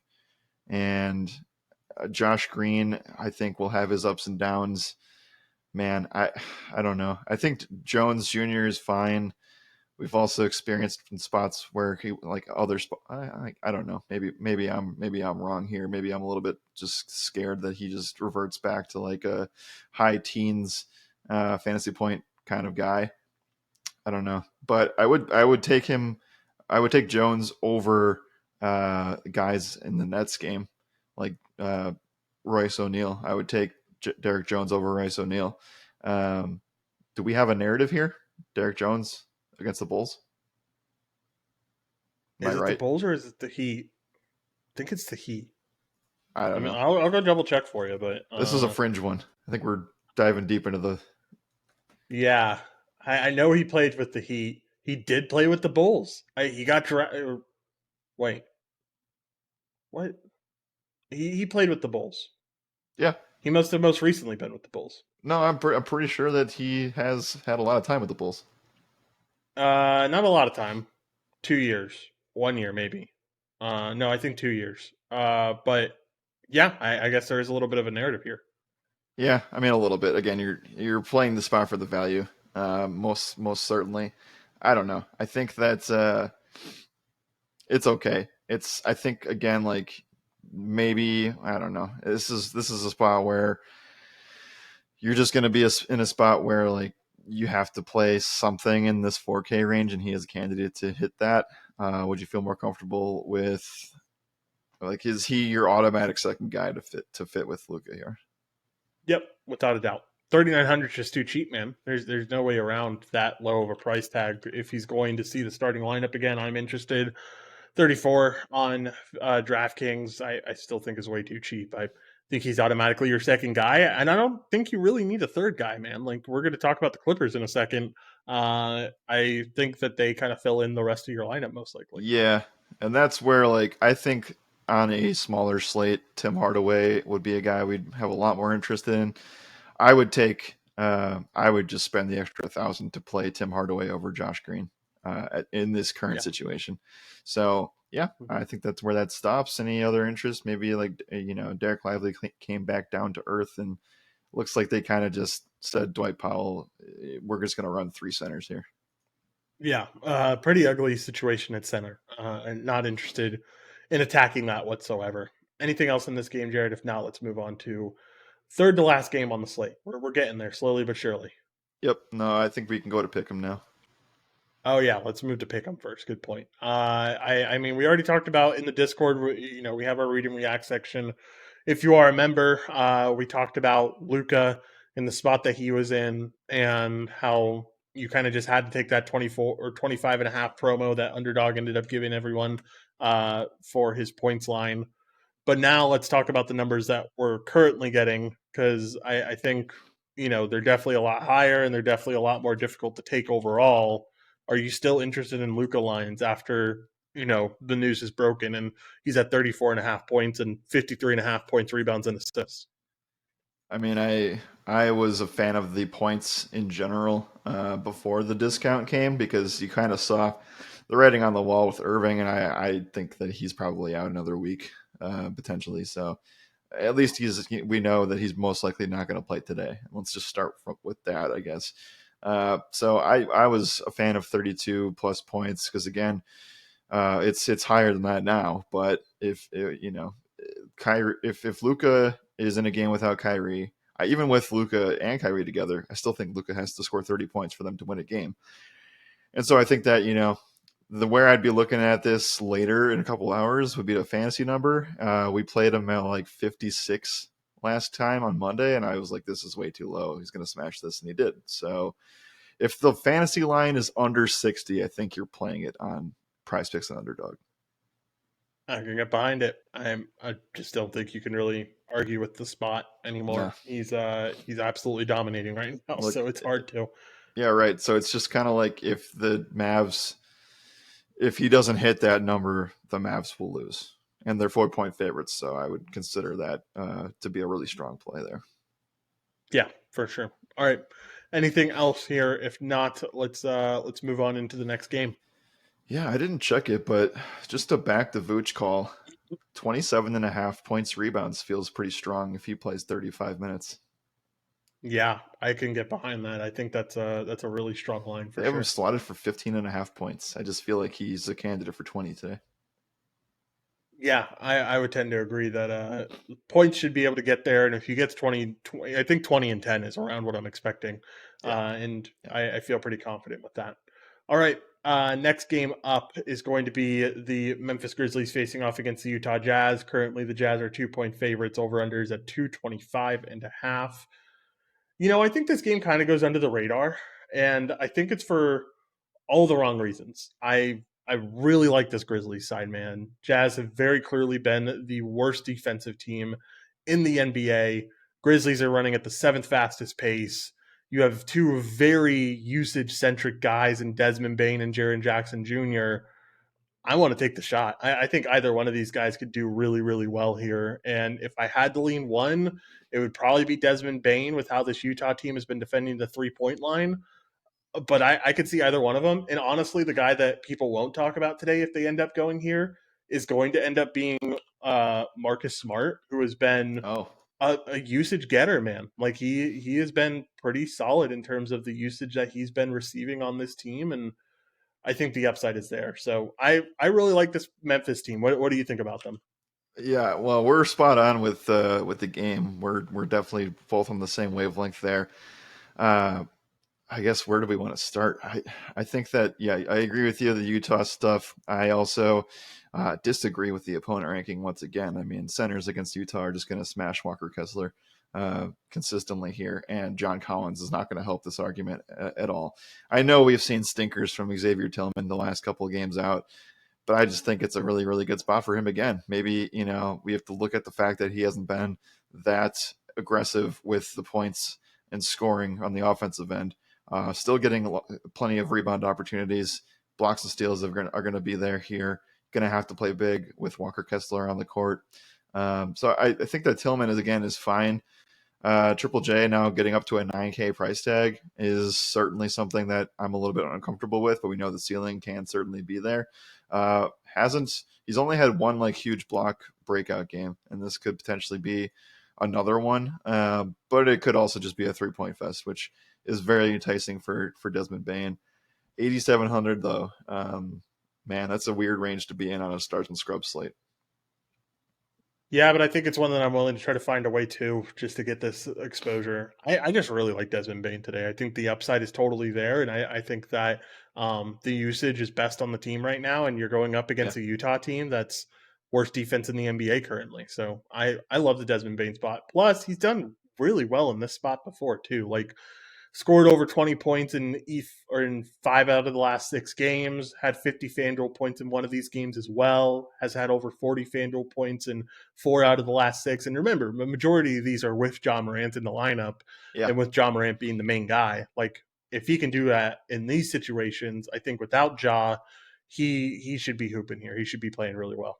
Yeah, 3 games against Utah last year. We have to see exactly which ones were with or without Ja, but a floor of 34 points, rebounds, assists, and getting up into the 40 range as well. So, yeah, if you're getting 40 points, rebounds, assists from Desmond Bain, that equals around exactly what he did against Dallas, which is probably 50 FanDuel points.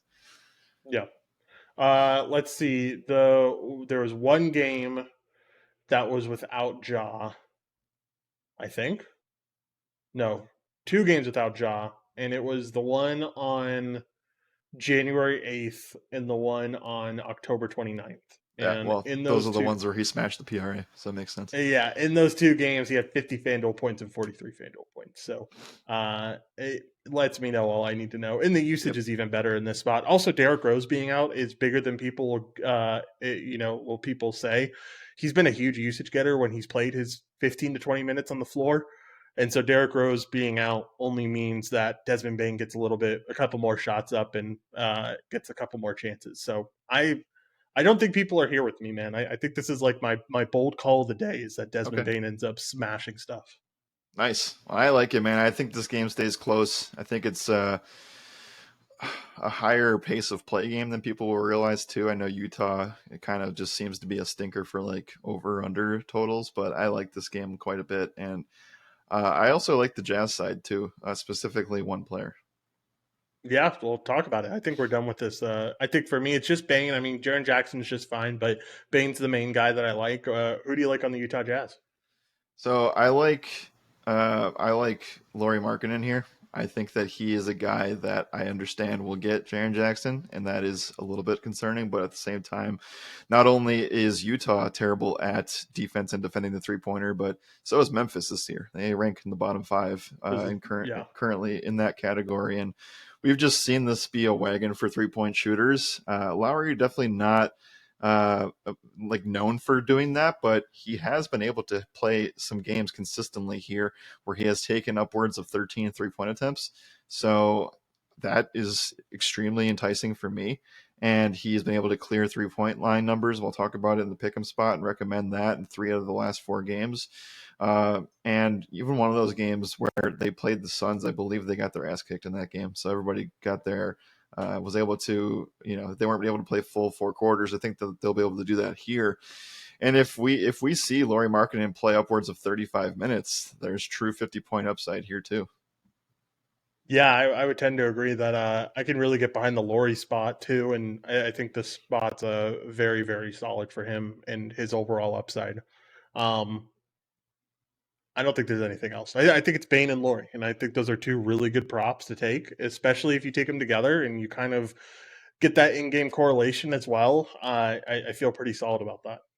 Yeah, it's also one of the sneakiest and not superstar level type of price tags, but really, really fun GPP cross position, like those two just on an island with each other to add to the mix. Like that would make you incredibly different and also probably not playing a 12K guy. So that would be an interesting, fair and balanced way to go, Josh.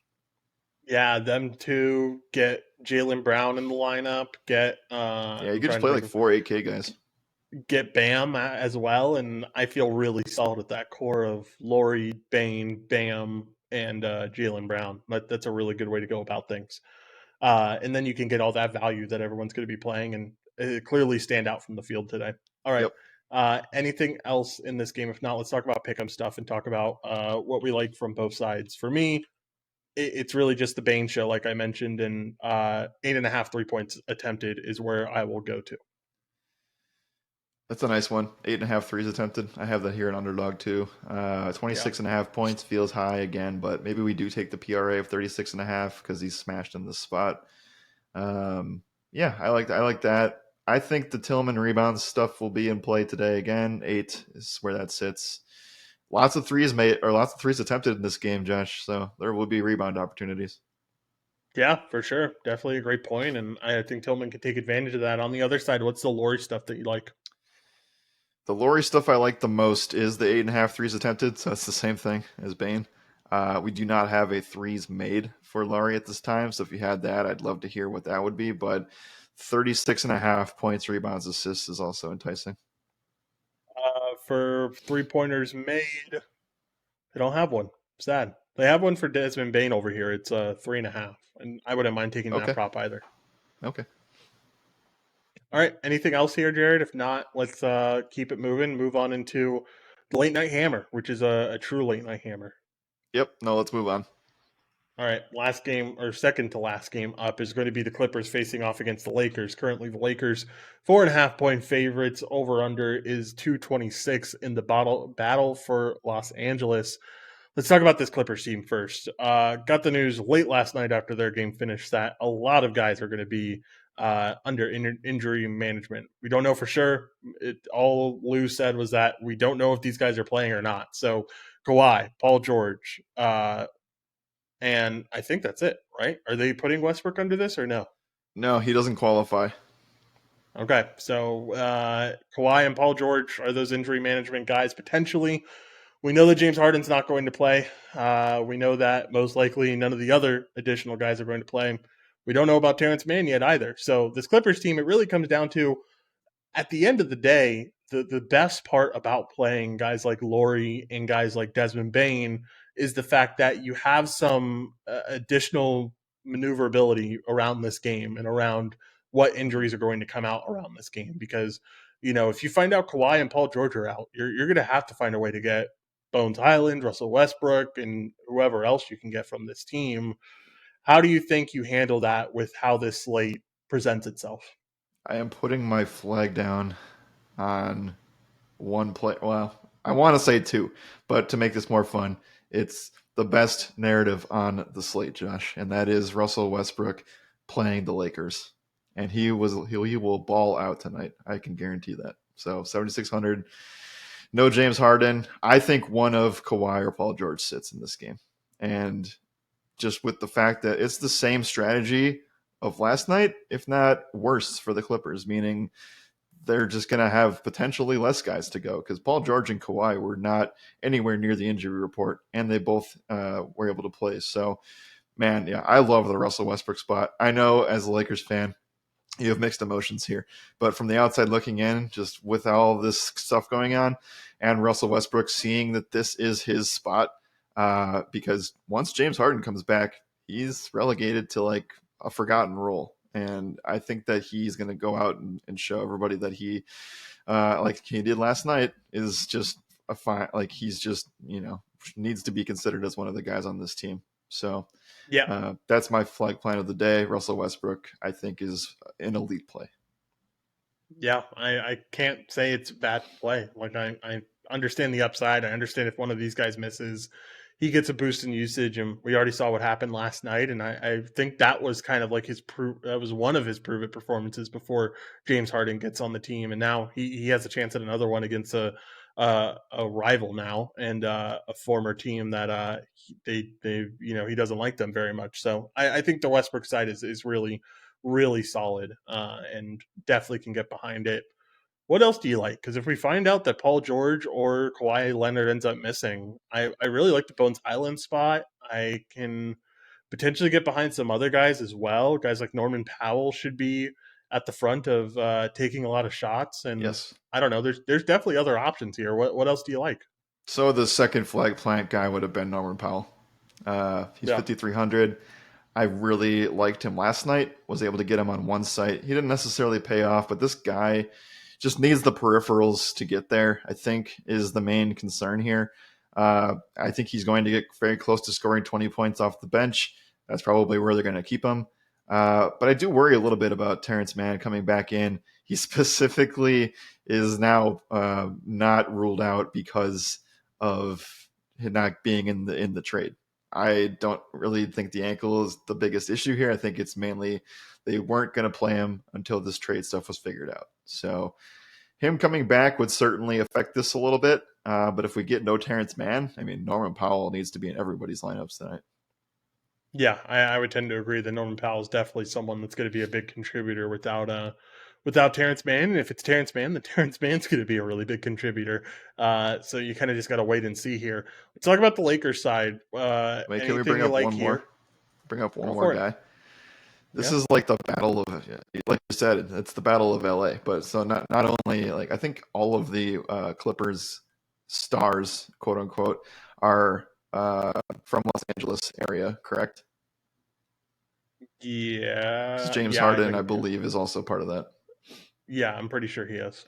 Anyway, the forgotten man, the forgotten narrative, Zubac, former Lakers center. Oh my gosh. I guess, but we've just seen it play out so many times that it's not really there anymore. I know, and we played it last night because we had to, because of their lack of depth and price tag stuff. But that was something I wanted to mention as well. By the way, last piece on the Clippers, and then we can move on to the Lakers. Russell Westbrook did not get a price bump from yesterday. He's the exact same price. Yeah, definitely something that you have to play. Talking about the Lakers, not a lot of injuries here. We know that Gabe Vincent is doubtful. Rui Hachimura is going to be out with the eye injury. Jared Vanderbilt still injured due to that heel injury. Is there anything you like here for this Lakers team? Sort of. I want to get your thoughts on a few guys. I think that the narrative spot for just going up against the Clippers, I'd love to see if this is on national TV. I'm not sure if it is or not, but it could be certainly game of the night. I think this is a huge spot potentially for Anthony Davis, who now has 3 games of 60 fantasy points or more, and he probably has one of the biggest point per dollar nights in him when comparing guys to Luka or Joker. So I like Anthony Davis quite a bit in this game. Still think that Luka probably just equates and to a better point per dollar play in cash. But Anthony Davis is really, really solid for this game as a run back on this side. I want to get your thoughts on him, but also potentially like we talk about who benefits from some of these injuries. Does this bring a guy like Christian Wood into the fold? I'm not sure if it brings Christian Wood into the fold.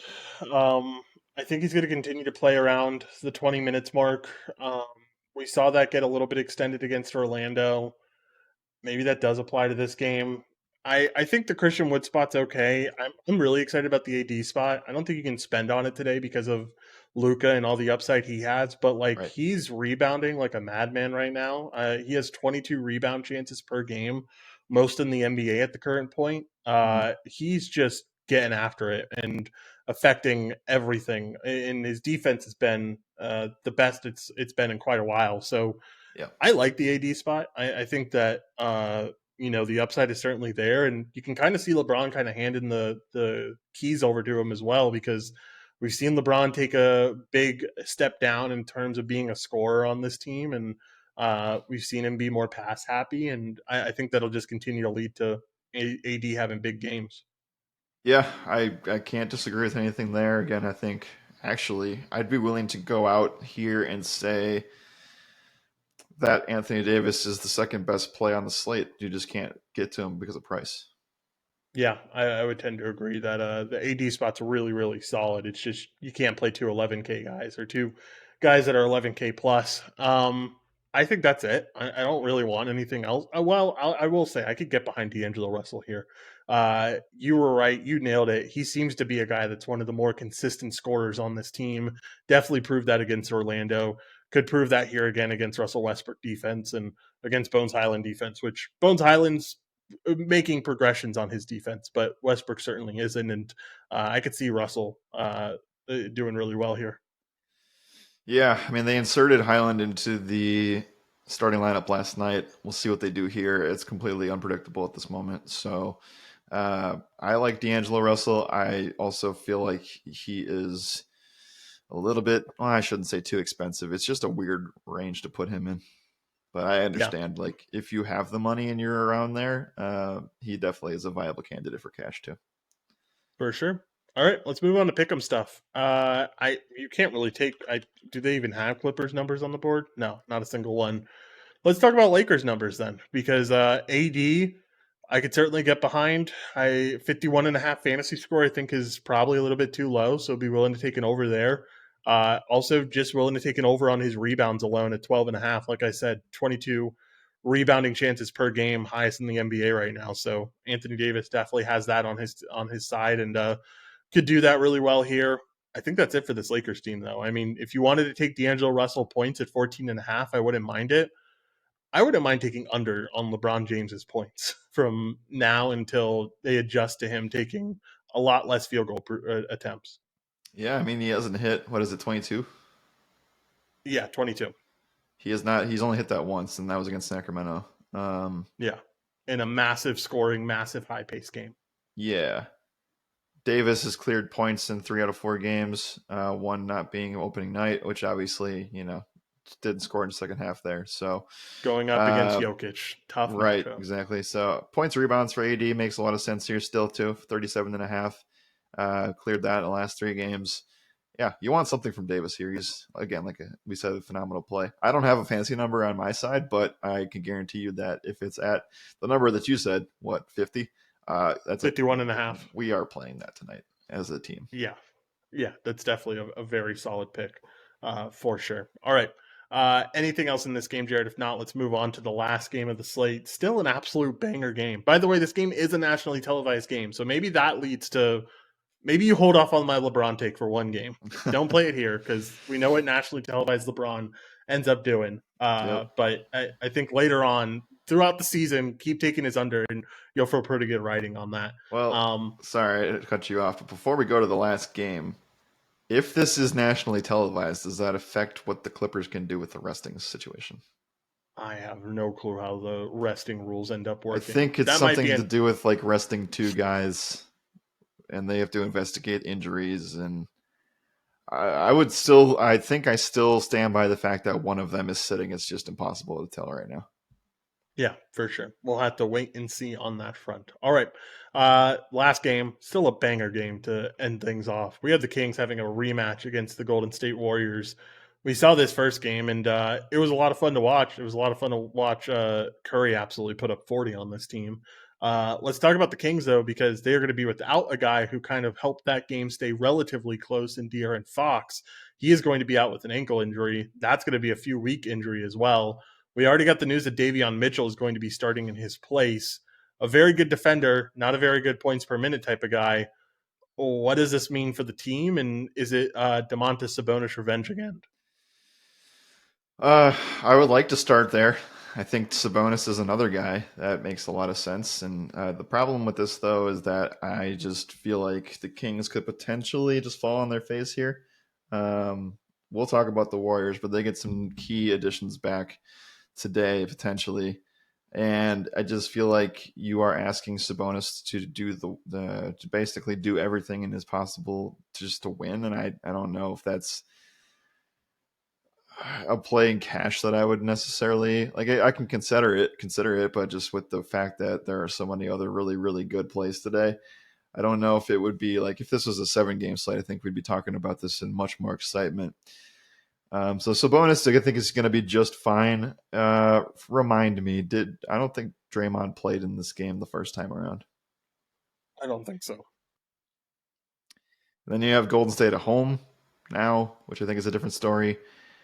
And Draymond Green in there to play defense on Domantas Sabonis. I still think Sabonis will be fine for. Could be more geared up, man. Going up He against the could guy be. who stepped I on him. think that there could be 20-20 is the ceiling here. But I think that he can get. I don't know, man. I think he's fine. I think he's like an 8.5 out of 10 play on this slate, and most oftentimes on a smaller slate, this would be a 10 out of 10 spot. I will tell you the guy that I really like from the Sacramento team to kind of take over things while De'Aaron Fox is out. I think it really could be the Keegan Murray show. So hear me out here. Heard this report from Mike Brown, or I heard this report on TikTok of something Mike Brown said on a podcast where he said if Keegan Murray, he expects Keegan Murray to be that third star that takes a big leap to kind of be the third piece of the Sabonis and Fox of this team overall and kind of be that third guy to them. He said he plans on taking Keegan Murray out of the games if he's not shooting wide open shots, and even showed it in one of the games that was the fact that he brought someone to the scorer's table, told him to go sub in for Keegan Murray after he passed out of a wide open shot. And then after Keegan Murray then started shooting a little bit more, told that guy to go back to the bench, go away from the scorer's table. So I think they're enforcing Keegan Murray, like, hey, chuck up the ball, man. Like, start shooting as much as you possibly can. And if that's the case, I'm willing to buy into it. I think the peripherals are really solid too. Like, he's such a great rebounder that you get a little bit of a floor in that sense. And then you just need a shooting to come through, and there should be more shooting opportunities for him without De'Aaron Fox. So I really like Keegan Murray tonight. I think the Keegan Murray spot is something that could win you tournaments at the end of the night. He would be the guy that I put in my article today. So heck yeah, let's we go. are on the same page, and yes, sir. I'd be willing to You got to take stances somewhere, man. So I Yeah. would also be potentially willing to save $1,000 on that 8K range we talked about to put him in here, because I do think you need to play somebody from Sacramento, and I think that Davion Mitchell is a trap in terms of DFS today. I know that this is a spot where people have played Davion Mitchell in years past, and that, remember, that was without Sabonis, I believe. So they are also just a way worse team. But I think Yeah. that you can make GPP calls on like guys like Malik Monk or Kevin Herter potentially to take some next steps. But I think, like you said, I do think that the team identity wants Keegan Murray to be that guy in this situation.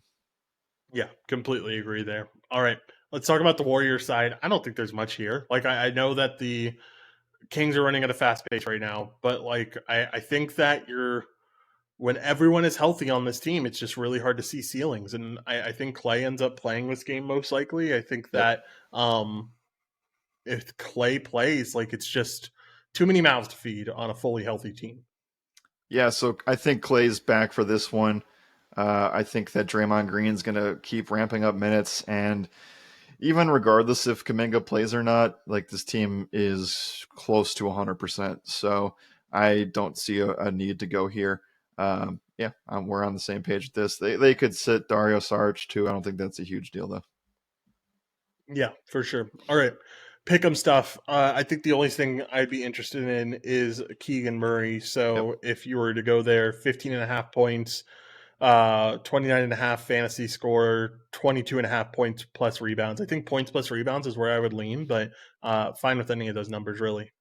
I don't have a fantasy score, but I would play that too. You would also need him to get 30 fantasy points at that price tag. So Yeah, um, that's a solid bet to get you double dip there. 21 and a half points rebounds is what I have, and he's cleared that in every game this season, in every game Fox has been in. So I expect that to it should not be 21. I would say by the next game it probably should be 25. for sure. All right. Jared, we have gone through all 13 games in an hour and 45 minutes almost. Let's get some final thoughts and then get out of here, man. How do you think members win on tonight's slate? Members win by getting Luca in there and then being very meticulous on how you handle the rest of the slate. There's so many good spots. And I think the 7:30 window will give us a lot more clarity on how that situation goes. It feels like an eternity since we talked about it, but man, like you have to get the Luca spot right, the 7:30 window right, and then what you do with the Clippers. It's going to be a spot where I know people probably won't be as distracted as they were on Tuesday with Halloween, but you have to pay attention up until that last game locks. Maybe not the Kings Warriors game, but until that Clippers game locks, you have to stay dialed in with news. So that's how you're going to win this NBA season. Look at that. We just got some trade news from the NBA. Clippers are trading center Philip Petrusev in cash to the Kings. Don't know what they're getting in return, Oh, but will be interesting to see what that stuff is. This is the center that they acquired in the from the Harden deal that you Sixers. said Yeah, played he's the with. Serbian Yeah, guy that played with yeah, Jokic. or played with Jokic or played with Wemby. I thought he played Oh, with Wemby. yeah, that's the one. Yeah, Yeah. Okay. yeah. Yeah. So we'll have to see, but definitely going to be interesting to see what exactly happens there. Anyway, way you win, especially in tournaments today. Maybe it's a 13 game slate, so it feels like a tournament slate, which is why my tournament brain is like firing on all cylinders right now. Get different than the Luca builds, obviously, but like do that by keeping the same value because I think value is very set today with how you approach it with those Brooklyn Mhm. pieces and with the Clippers pieces. And you get different by going very leveled out builds. Like I mentioned, those four pillars of 8K guys. I think it was Bam, Brown, uh, Desmond Bain and Larry Markkinen, because Desmond Bain, and there I you have it go, up right Desmond now. Bain and Laurie Markkinen. I think going with those four and like billing out the rest with value is really solid. I think you can even go a little bit different and go with AD and then go with Keegan Murray and some of those 6K guys that we talked about, like Jeremy Grant, who I think is still a really good option, and maybe some other options as well. And there's a lot of ways to build tonight. You just got to get creative. Use the podcast, listen back to it. You know, we have it live on YouTube about an hour after the show is done, and then we also have it on all audio platforms after the show, right after the show is done. So Make sure to go check it out. Make sure to go and listen back if you need to while you're building lineups, and that should help you out a little bit with how things go. But Jared, I think that is it for today's show. Anything else you have to cover? If not, let's get out of here, man. No, let's get out of here. It's an awesome slate. Lots of fun. All right. Thank you all for listening. And as always, my name is Joshua Riemer. Good night and good skill.